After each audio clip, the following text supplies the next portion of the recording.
Hey, hey, hey. Hey, how's it How are going? you? Good. So some of the folks are just joining right now. I just wanted to welcome to the first people joining. We're gonna get started around 3 o'clock.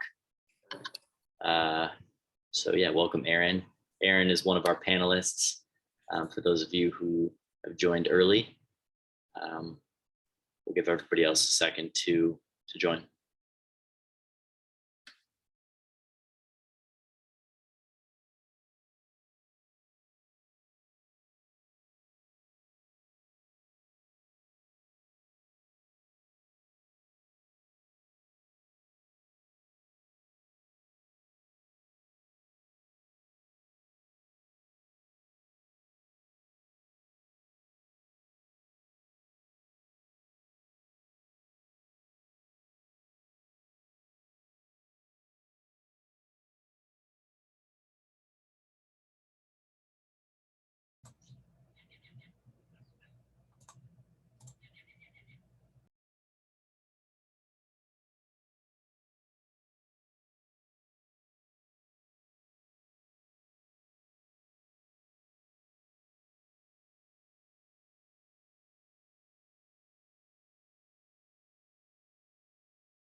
Hi, welcome to those of you who are joining.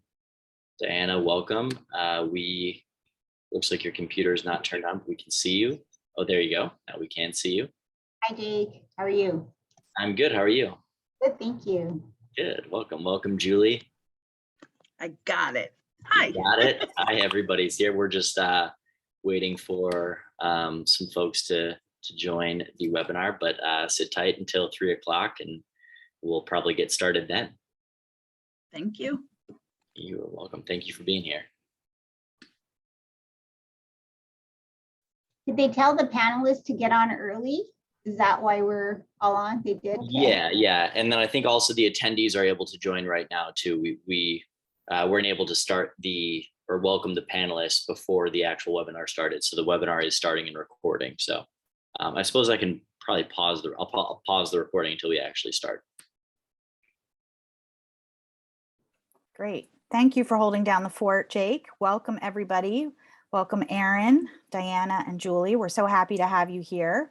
I'm going to go ahead and get started on the webinar and kick us off. So I'm Jennifer England. I am the Senior Partnership Success Lead, something at Food Rescue Hero. I actually was one of the original employees, founders, starters of 412 Food Rescue. And working at Food Rescue, 412 Food Rescue taught me firsthand that food recovery can be really hard. It's a lot of work and it takes a lot of creative problem solving. It also takes a lot of coordination and urgent action. The food that you rescue has to be used right away and it has to get to where it can be used. And so we're all of us on this panel and probably most of you on the call are doing this work and you know that. So I thought it would be great to bring together some folks to talk about their journey through food rescue. The good news is that food rescue is a hot topic right now. We were at ReFed 2 weeks ago. Actually, Aaron and Diana were there as well. And food recovery and reducing food waste were a huge topic. So this is something that I think we're going to see more and more of. These three organizations led by these three people, amazing people, are really, they occupy kind of different spaces in the food rescue recovery organization landscape. So I'm really interested to talk to them and hear a little bit about how their journeys have both differed and overlapped. But first, I'm going to ask each of them to introduce themselves and their organization and just give us, a 30-second organization about who you are and what your organization is. Starting with Aaron. Good afternoon, everyone. Aaron Tolson, CEO, Northern Virginia Food Rescue.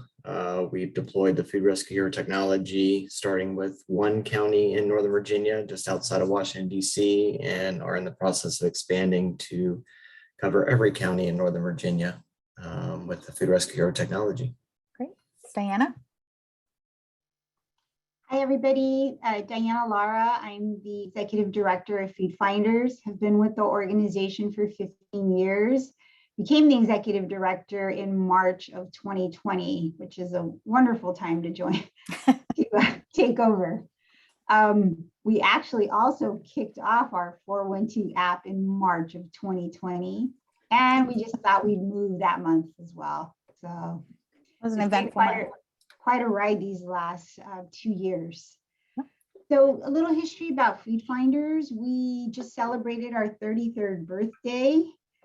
We are a food rescue organization that covers all of Southern California. That includes LA County, Orange County, Riverside, and San Bernardino counties. So we have a pretty large territory.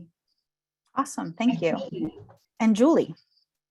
Good afternoon, everybody. I am Julie Kinner, Vice President of Operations for Table to Table. Table to Table is in northern New Jersey. We have 4 counties: Bergen, Hudson, Essex, and Passaic. And we have been around, I think we're going into our 23rd year. I've actually been around for all 23 of them. I started off as a volunteer and then have worked my way up the ranks. We are food rescue in that we have 6 trucks out on the road picking up food that would be wasted and delivering it directly to people who are hungry, or people feeding people who are hungry. And we signed on with Food Rescue Hero just over a year ago. The last week of April was our first anniversary. Absolutely. Thank you all. Diana, and Julie, both, you actually kind of got us started. I wanted to ask a little bit about the organization's history, and if you started it, why you started it, and if not, sort of what the impetus was, especially for you guys that have been around for so long. I'm going to start with Julie. I'm going to go backwards this time. Sure. So 23 years, we've been doing the same thing. We actually 25 years ago, our committee of volunteers were actually Share Our Strength, which everybody knows, national charity. And we actually approached Share Our Strength and we said, we want to do what City Harvest is doing over in Manhattan, just over the bridge. And City Harvest was only a couple of years old at that point. And they said they really weren't interested in food rescue.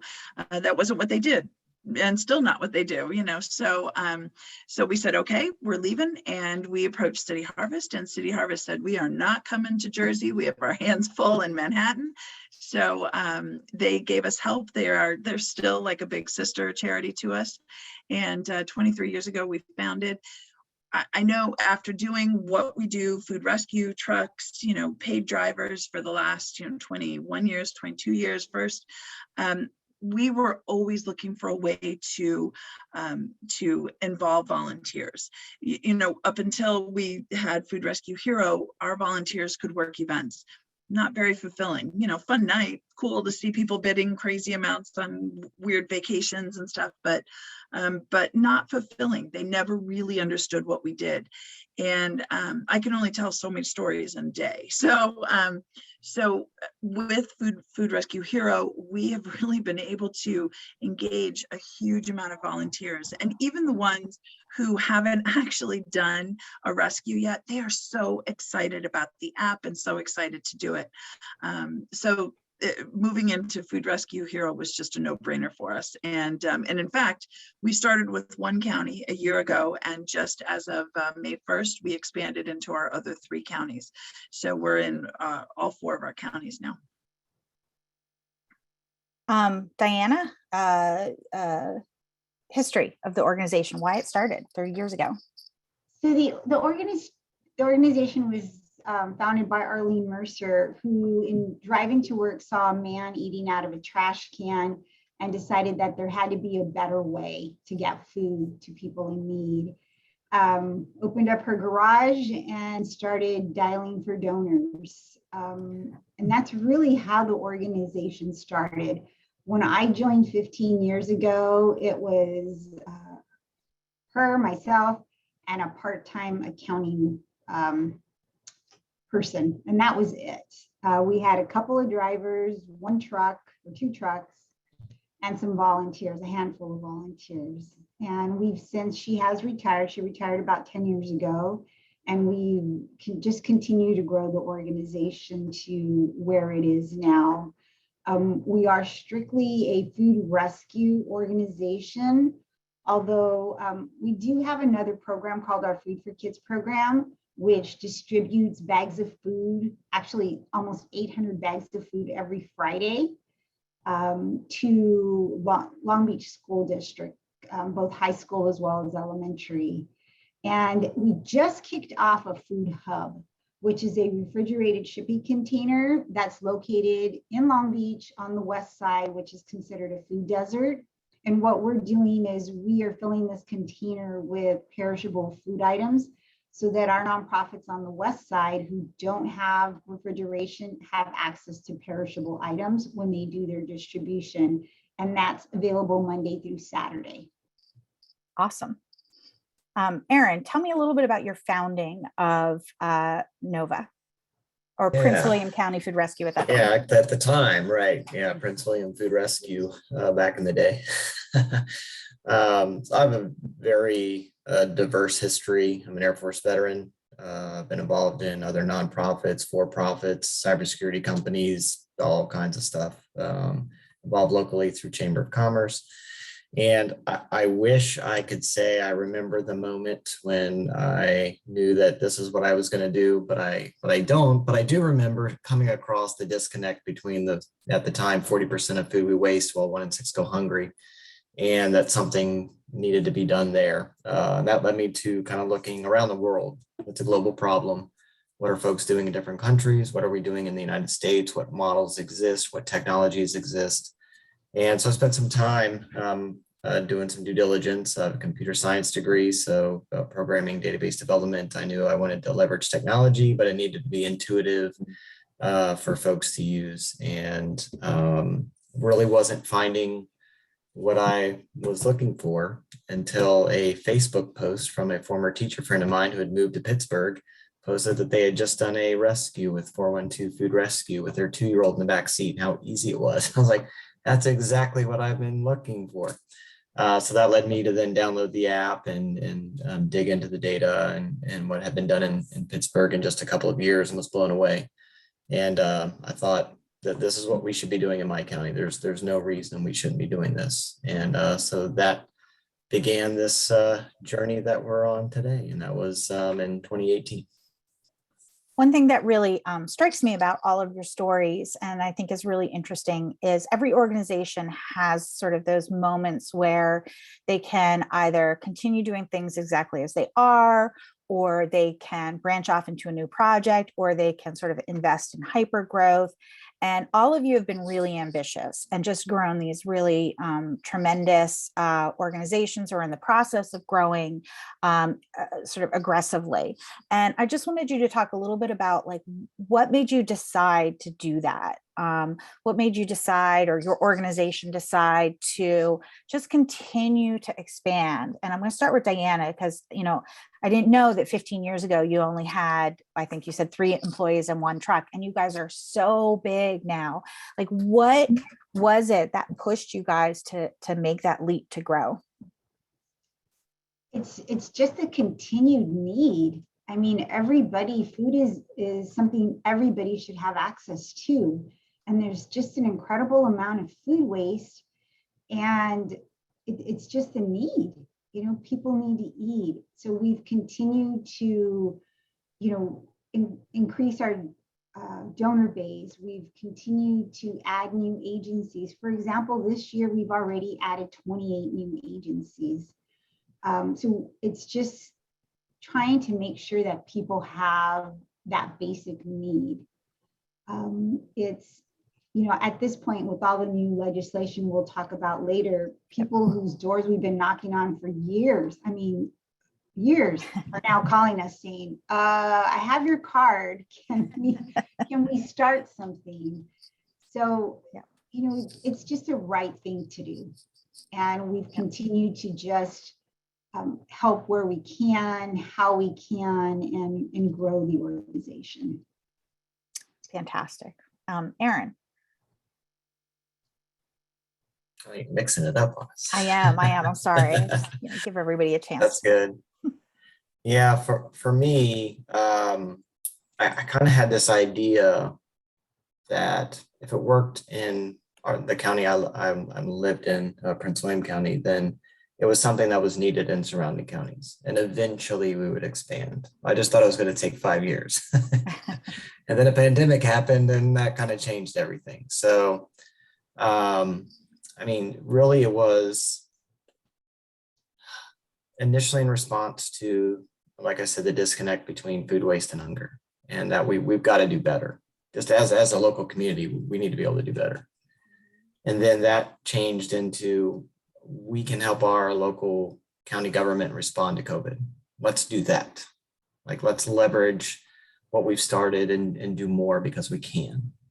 And that led to warehouse operations and setting up a food helpline and doing home deliveries to folks who were quarantined and shut in. And it just naturally grew out of just responding to the need because we had the tool that enabled us to do that.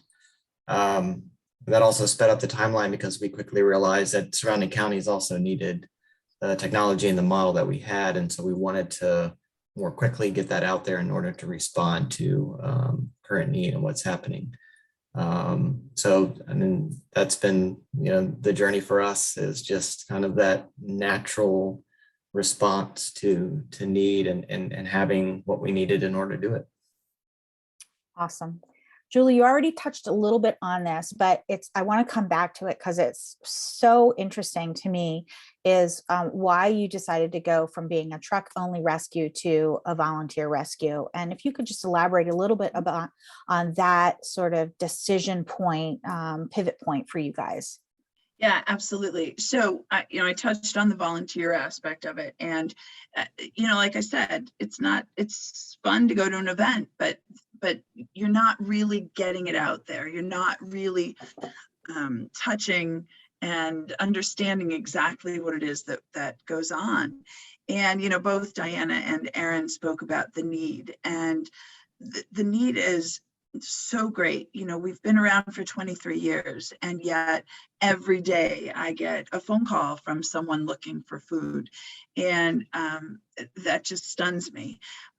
When we started with Food Rescue Hero now a year and a month or so ago, we were always in Bergen County. Bergen County is known as the wealthiest, or one of the wealthiest counties in the state, let alone the country. And we were maybe in 10, 15 agencies in Bergen County. We really focused in Essex and Passaic. And when we launched the app in Bergen County, we're now up to close to 70 agencies in Bergen County. We didn't know they existed before. Now it's like the need. Erin and Diana both said it was the need. And so we definitely are meeting the need in Bergen now that we didn't even realize truly existed. And we're meeting it with these incredible volunteers that also didn't know that the need existed. And now they're just so excited to be able to go out. We have one gentleman that will scoop up every rescue he can. He just, I complain about him some days because he doesn't leave it for other people to do, but I'm also so thankful for him on other days because he truly he's retired, young retiree, and he just absolutely loves going out. Today, he did 3 rescues for us.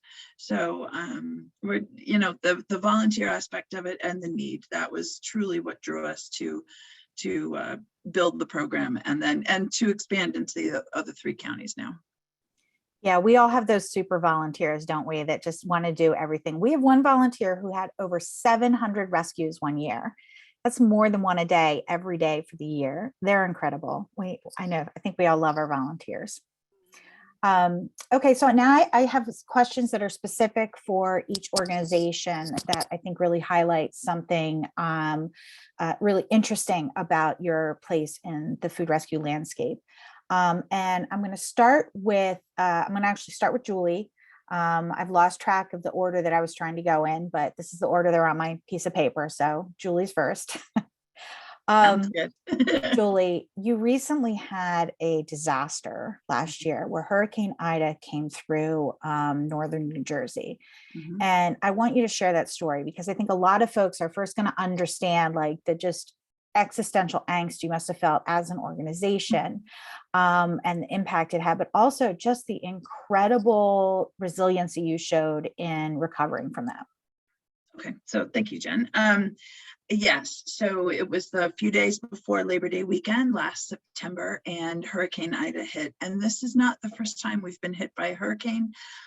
It just happens to be the very first time that the parking lot that we had all six of our trucks and one van or 7 vehicles were parked. And that first, I guess the hurricane hit on Wednesday, so everybody was safely at home on Wednesday. And on Thursday, our drivers went out to get their trucks and they couldn't get to the trucks because the water was waist deep. We were stunned. I hate to say, you know, when I tell other people we parked in Lodi, they're like, oh, well, duh, you know, but this area had never flooded. So we thought we were good.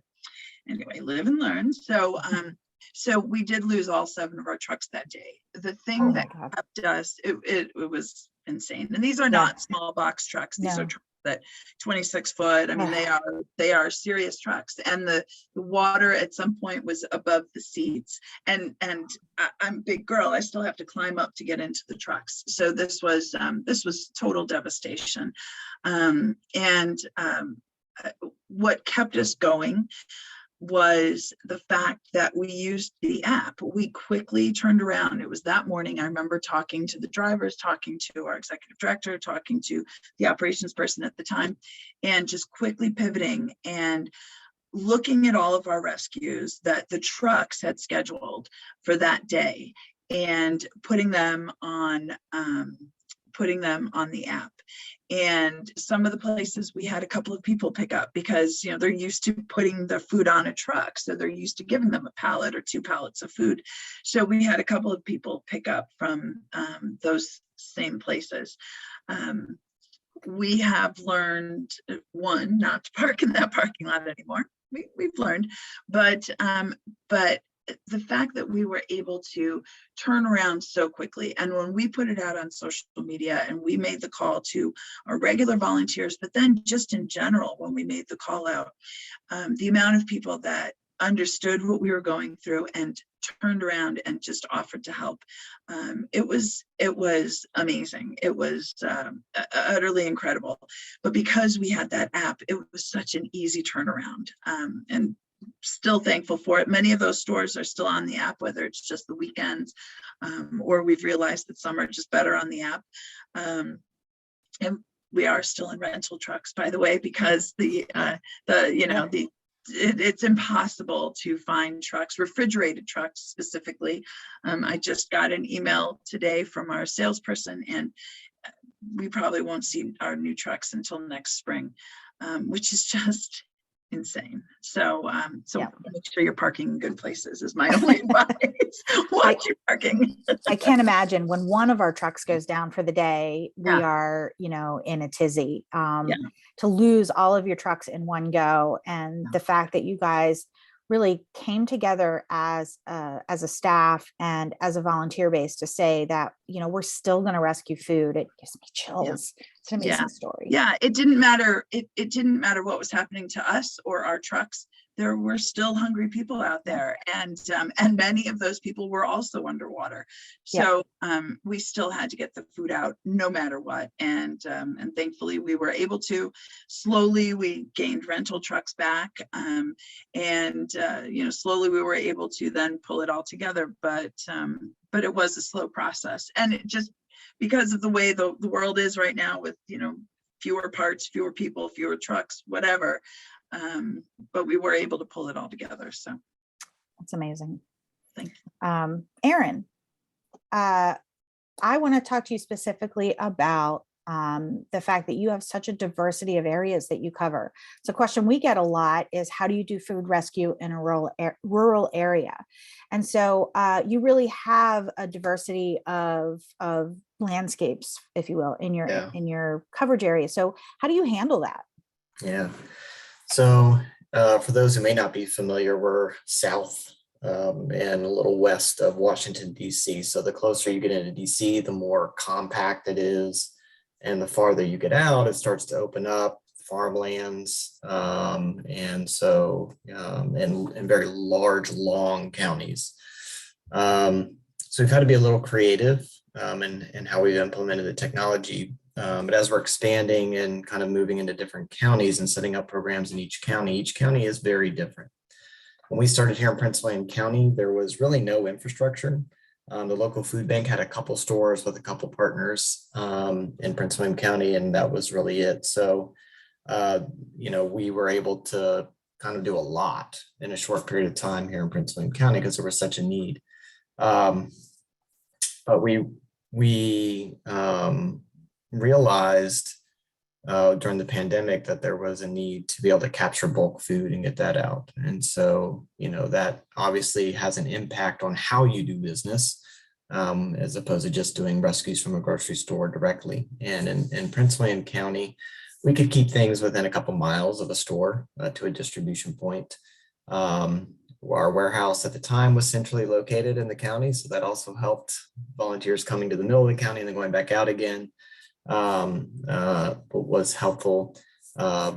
We went from completing before the pandemic, it was, 100 rescues a month, 50,000 pounds of food, to at the height of the pandemic, we had volunteers completing 1,400 rescues a month. We were moving 2 million pounds of food, supporting over 70 organizations a week.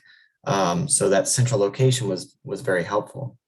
Well, now we've relocated the warehouse and it's on the western side of the county. So now it's not so convenient, to get stuff all the way across the county to the other side.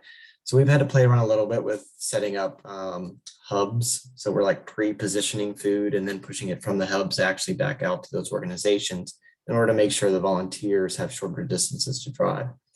As we moved into Fairfax, closer to DC, it is really compact. So traffic is the main issue. It's not distance. It's trying to get from, one street to the next without it taking 4 hours. So, so that's a different challenge, even though it's a short distance. It's just that it's so congested and compact. We're now going into the county on the other side of Prince William, farther away from DC, and it is rural. There's lots of farmland, horse farms. Things are very spread out. There's not a whole lot of grocery stores or restaurants. They're kind of in these little pockets around the county. So, we've already been thinking through the volunteer experience for that and food safety and, maximizing donations well. And so, one of the solutions that we've thought of for that is probably needing to stand up a warehouse space in that county, right in the middle of the county, sort of to do the same thing that we had going on in Prince William. And that is, if there's food available and nobody's close by that can take it because they're not open, they're not feeding people that day, it would be a short enough drive to get it to the warehouse where we can immediately get it in the cold storage. And then from the warehouse, we can then push it out. But if it's centrally located, it allows a shorter volunteer experience. So one volunteer picks it up, drops it off at the warehouse, a different volunteer can pick it up and take it last mile to the distribution partner. So we're trying to think through creatively about how to implement and leverage the technology while being very sensitive to food safety and making the most of our volunteers. I love that. I love that creative thinking. I think that is so integral to food rescue, is just really facing unprecedented or previously unfaced challenges almost every day and figuring out how to deal with them. Diana, you guys have a really unprecedented thing facing you right now, which is SB 1383. I know a lot of people come to me about how do we get donors to say yes? Well, it sounds like you're having a lot of yeses come your way. I wondered if you could talk a little bit about the impact of SB 1383 and how it's affecting your operations and how you're handling it. It's definitely a blessing all the way around, not only for nonprofits, but also for the environment. And I know that other states are looking at California and seeing how they can implement similar programs. But the gist of the law is that it requires donors, or it requires manufacturers and distributors of food to really account for their organic waste. And on top of that, to donate at least 20% to a nonprofit that they partnered with. So if you have a large, let's say, manufacturer, I mean, that's a ton of food that's coming our way.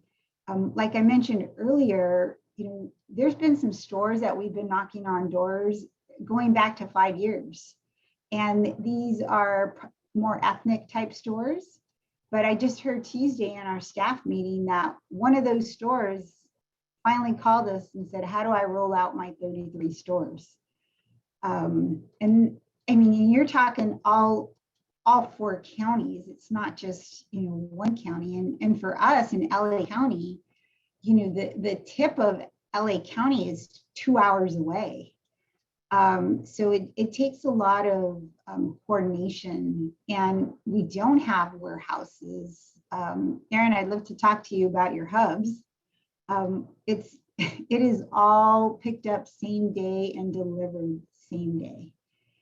So it makes it a little challenging, but a lot of this food is perishable, and it needs to be delivered and used or distributed that same day. The more hands that touch it, the more waste there's going to be. So this new law has really opened a lot of doors that we've been knocking on for some years. And I think what it's also done is challenged a lot of organizations to think differently and to not always think about the bottom line, which is always their first thought. And the way when we meet with them, we let them know that food is staying in their community. It's going to people that frequent their markets, or it's going to organizations that they support in their communities. So that's really a big push that we try to do with donors as we bring them on board, and then obviously talk about efforts to reduce their waste. But we're really excited. We've since January, we have a total of 82 stores that have come on board. Amazing. We are rolling them out in phases because it's a lot. You all know you have to go out, you have to meet with the store, you have to walk through the whole process, you have to assign an agency, recruit volunteers, because it's not all our drivers. Our 3 drivers are picking up all of our larger pallet locations. A lot of these stores are being picked up either directly by our fabulous superhero volunteers or by one of our nonprofit agencies. So it's not without its challenges, but it's a great law, and we're really excited about it. Yeah, and actually, this is perfect. I was about to open it up to Q&A. So anybody, if you have any questions, you can type them into the Q&A on your, I don't know where that is, the more button. Jen, we've got 2 questions already. So whenever I see the one, which is why I thought that was a perfect transition. I'll go ahead and read this one, and then Jake, I'm going to let you take over the Q&A. Okay. So an anonymous attendee asks, Diana mentioned having issues with ethnic stores specifically saying yes to donating prior to the bill. Do you have any thoughts as to why it was harder to convince them to donate? It's really interesting. One of the stores I will not name said we were in a roundtable with the president, vice president, all of the store directors, and he was the vice president of operations. And he said, I don't want my stores giving food when we can sell it. And I said, do you know how much food you're throwing away currently at each store? And he didn't. I said, then what's the difference? Whether you're donating to a nonprofit to give to individuals or if you're throwing it away. And I wasn't invited back to that meeting. But they are on board now. So it's a lot of different reasons. It's, they don't have time. It's an extra step. What are some of the other excuses I've heard? We're not in the business to donate food. I can't have people just walking into the store. I don't want food going out the front door. I don't want food going out the back door. I mean, there's any number of reasons why I don't want this to come back and people to try to get a refund for something that was donated. You name it. I'm sure we've all heard the same reasons why people say they don't want to donate food. There's another question from another anonymous attendee. What are some of the best practices for volunteer management with such a remote opportunity? What are your thoughts about, and what are your thoughts about charging volunteers a small fee for when they get onboarded and giving them a t-shirt? I don't know, let's direct that towards, I suppose, Aaron first. Yeah, so that's one of the things we're exploring when it's more remote is how to best use volunteers. And so we're right in the middle of getting ready to explore that on a large scale. So next conversation, I may have some more hard data for you on that. In the more remote parts of Prince William County, because we're kind of split on urban, suburban. We really haven't had an issue with recruitment of volunteers. Folks want to help. They know there's a need. They're looking for ways to connect with their community. This is a very easy way for them to do it. It's at their leisure, basically. As long as it fits with their day, they're more than happy to do it. So we're hoping that holds true in a very rural community. We'll find out. But we're also trying to think creatively about how to mitigate that. The second part of the question, I think I need a little bit more clarity on. It sounded like to onboard a volunteer, you wanted to charge them, but then give them a t-shirt.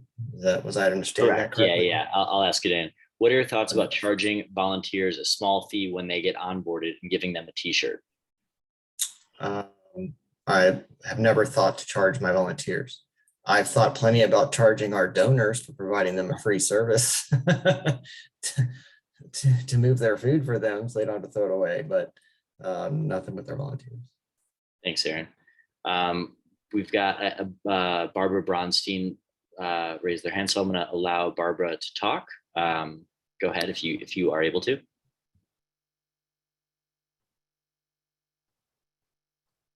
Barbara, are you there?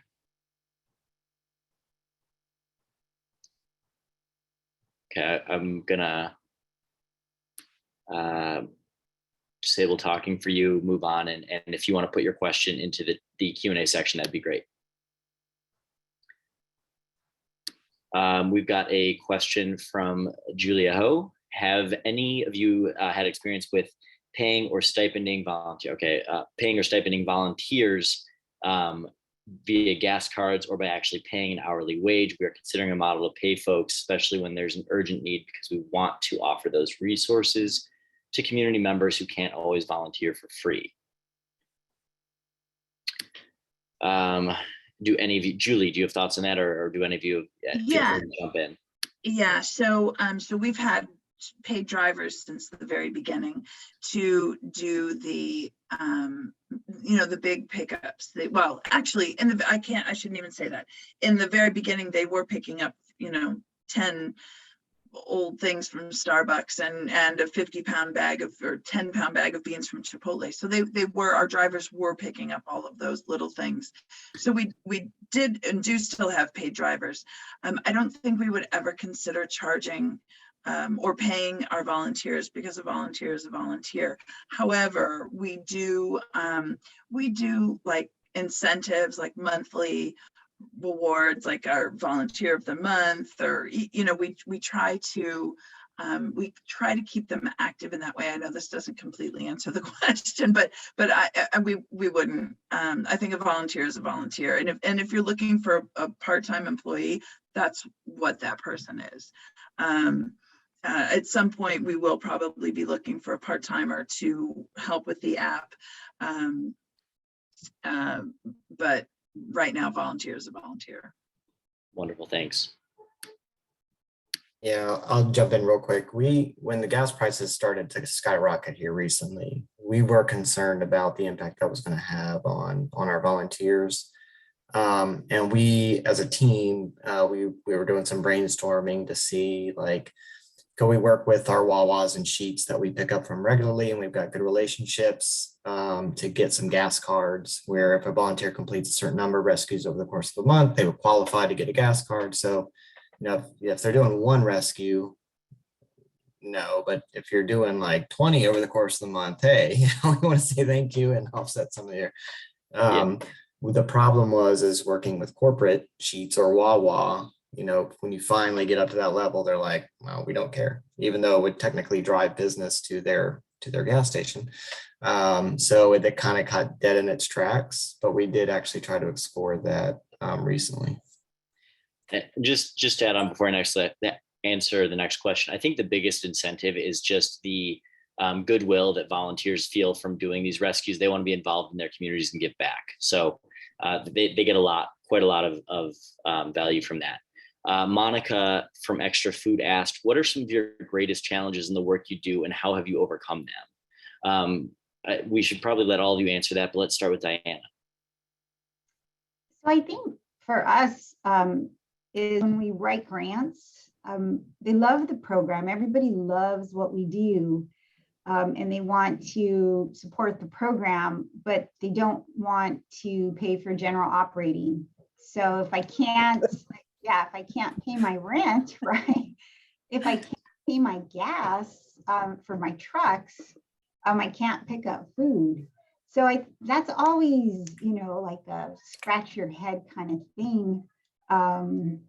That's one of the biggest challenges that I think we have. Another one is, and especially for our drivers, is when we go to a donor and they expect the driver to sit there for 2 hours. And it's like, they have a route.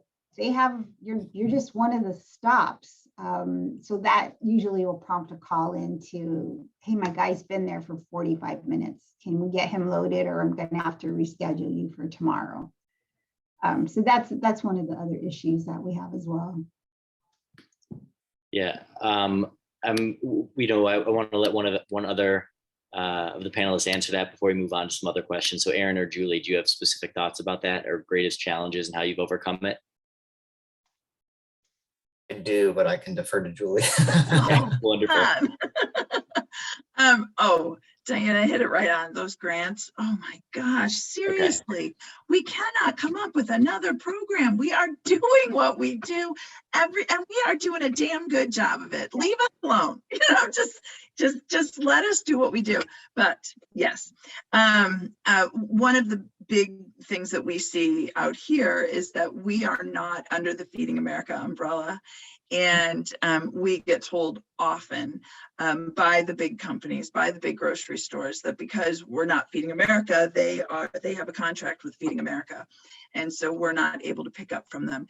And quite often we see that the group that is Feeding America in our neck of the woods here is they are phenomenal at what they do. Food rescue is not their first responsibility, or is not their first thing. So we see a lot of food still going to waste, and it's out of our control. It's completely out of our control, and that's extremely frustrating to us. Sure. Yeah, I'm just going to jump in on that one and say that it's really interesting because we've had some conversations with the sustainability folks from the corporate offices lately at Aldi and Kroger, and Albertsons as well. And they know that.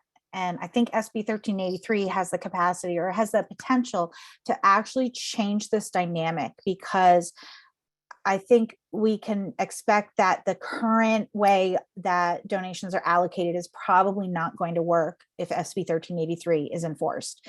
And that may have repercussions throughout the system. So we're kind of hoping that's the case. And we're talking to them about potentially piloting to expand access. So Aaron, I've got a question, actually, I think that would be great for you. Sam Talarksik, sorry if I mispronounced that, tried hard there, asked, can you speak to specific food safety practices that Food Rescue Hero is utilizing during volunteer transportation? I think you're well suited to answer that because of your background in technology and why you were looking for a technology answer to this. Yeah, so food safety is obviously very important, not just for the health of the population, but the repercussions for the food donor. We're also protecting their reputation in the community. And so even though, they're protected against lawsuits and stuff like that, their reputation is still on the line. And so we want to be good stewards of both the food donor and make sure that the person eating the food in our community that needs it is getting something that's healthy and good for them. So it's all the way across the chain. So within the app, and we're kind of actually leveraging some new folks on our team that have masters in nutrition to put together something specific for what we're doing here, but to have it so that when folks download the app, it takes them to an opportunity to get some training on some basic food safety. But really, if you think about it, I doubt many people on this call had food safety training in order to get groceries from the store to their home. And really, that's the distance we're talking about here. It's not like we're traveling for hours with food in our cars. It's literally, you're going to the grocery store and you're going 2 miles down the road and dropping it off at a food pantry. So the distance is the same as you picking up at your grocery store, then taking it back to your home. So within the 4-hour time limits, food safety and different things like that, we're well within the range. Now, we also want to be working with our distribution partners to ensure that they have good food safety practices. So once we drop off the food, there's people there that know what they're doing and are able to handle it safely, then to distribute to our partners. So we actually work with our distribution partners a lot, even requiring them to have someone that's ServSafe certified on their staff and their team as part of it. Thanks, Aaron. So we had Amber ask from Extra Food, if you have the time, I would love to know if any of your organization's areas currently are planning to generate earned income from fee or service or other programs.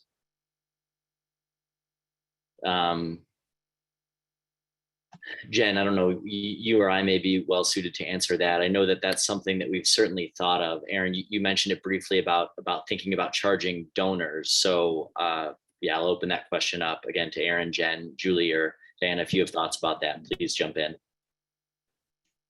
I'll jump in really quickly. SB 1383 does have a component that allows for a charge, but how do I charge a school district that can barely afford books for the school? Yes, I can charge a large donor like a Trader Joe's, but what about smaller donors? Really, cities have the funds, and we really should be looking at how cities compensate nonprofits that they're partnered with to pick up food in their cities. I think that's a better angle. We're not currently charging donors. Agreed. Yeah, it's almost a social service to the community, to the city, or to whatever community the organization is operating in. It really is a social service for the good of the community. I know that at 412 Food Rescue, we had experimented charging for rescues with a higher level of service. For example, if somebody needed a rescue done within the hour, or at 9 p.m. at night, say there was a wedding or a catered event, that was something that we made charge for. I don't remember it being all that successful because there weren't, quite frankly, the volume wasn't super high for those rescues enough to have a sustainable revenue model. However, that was something that we explored briefly. I don't know if it is still happening. It is certainly something that we've looked at. I think that we're interested in seeing if it's floatable. It would be something that would help food rescue organizations, and that seems to be where the biggest opportunity would be for funding. But at the same time, it's something we want to happen regardless, which is sort of puts us between a rock and a hard place, I think. Another question, and it looks like Diana, you're typing the answer, but Do we know if supermarkets are making money from composting? I saw somebody in the chat said that they were. I don't know much about this. If anybody does, or if the person who typed in the chat wants to raise their hand, has more information, certainly would love to hear about that. I don't believe that. I think it's actually the opposite. I think they would get charged for that, composting, which they should. There's an expense involved in it. Okay. They're either going to pay, at least in California, triple the organic waste haul, or they're going to compost that at a much lesser cost. Okay. We are coming up on time here, and I still see there's a lot of great questions in the chat, and a lot of people that want to continue this conversation. I do want to give our panelists a chance to have a final word. So what I'm going to do is I'm going to ask folks that have a question to feel free to reach out to me, and we can schedule a time to chat. I can then take these questions back to the panelists and to our other food rescue organizations. I don't want to ask them to give up more of their time to this, but I'm certainly happy to act as a filter for those questions. As we sort of come to the end here, what I want to do is just ask our panelists for a final word on sort of where they see the future of food rescue. At least two of you were at Refed with me a couple weeks ago, and I feel like we're in a, maybe in a big moment for food rescue. So I just want to hear your reflections on that. And I am going to start with, who should I start with? Somebody raise your hand. Who wants to go first? Oh, come on. This is like teaching. All right, Julie, you're up. Oh, come on. All right. I was merciless as a teacher. Yeah, thank you. Thank you. So thank you so much for having us. This was very fun. And I think it's always so important and so wonderful to be able to connect with other people that know exactly what we're doing and what we're going through. I think as far as where we see this going, we get asked all the time locally if we're going to expand into other counties. And I always have to say, as far as our trucks go, we're in 4 counties. We've always said that we're not going outside of them. But now, because of the app, I'm able to kind of shrug and say, but for the app, we really could be going anywhere. So, I really look forward to seeing what the future is going to bring, because I think that there is so much opportunity and it goes along with so much need.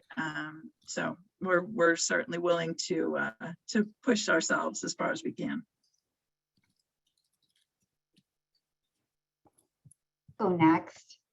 I wish I could say that we would all be out of business, right? That we wouldn't have to worry about food waste or people struggling with food insecurity, but I don't think that's going to happen, even with 1383.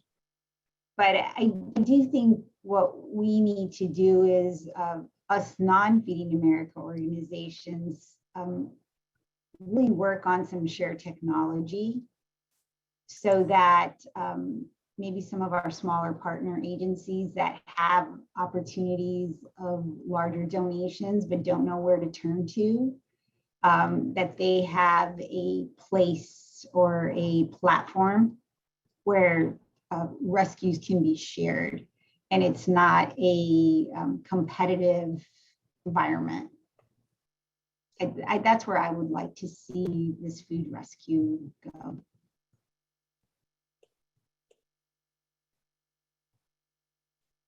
As for us, we've been using the technology for a few years now. It's phenomenal.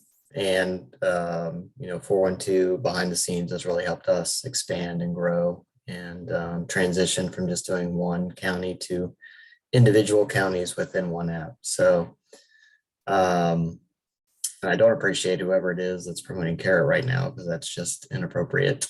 So I don't appreciate that.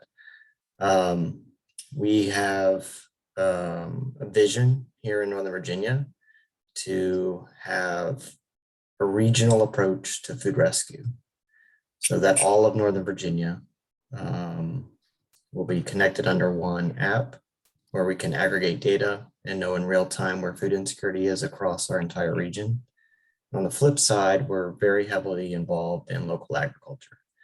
So there's a lot of farmers that are wasting a lot of food because they can't sell it. They're not big enough to compete with the larger farms from other states, but they're growing great food and it's just going to waste. But donating it gives them a tax credit that doesn't put food on their table tonight. And so we've been working hard to secure grant funding so we can purchase from local farmers. We go to farmers markets, we shop, we let some of our food pantry partners shop, and we basically run the credit card and pay for it. So they get to choose what it is that they are picking up from the farmers market. So we're helping the local farmers out, and they still donate the extra anyway. So we're really trying to look at a sustainable donation system for an entire region, leveraging technology to get food where it needs to go to ensure food equity, while also supporting the food donors and growers that we have here in our area. So trying to do something a little different. And I'm just grateful to have the support of the Food Rescue Hero team and the app, because it really has allowed us to do a lot of amazing stuff in a very short period of time. And one day I'm going to catch up to these other two on this call because they're amazing. You guys are all amazing. I really am so blown away by not just our partners, but everybody in the food rescue space and their passion and dedication to sort of that dual mission of ending food waste and ending hunger. And so thank you everybody who was here today. And thank you so much to our panelists for joining us. We really just are so excited to share your stories with everybody. For those of you attending, thank you for being here. We'll be sending out a follow-up email with a link to our next webinar, as well as a link to my Calendly. So if you want to have a follow-up meeting or conversation about any of these topics, we can get together and chat. All right. Thank you, everyone. Thank you, Jen. So, Have a great weekend, everybody. You too.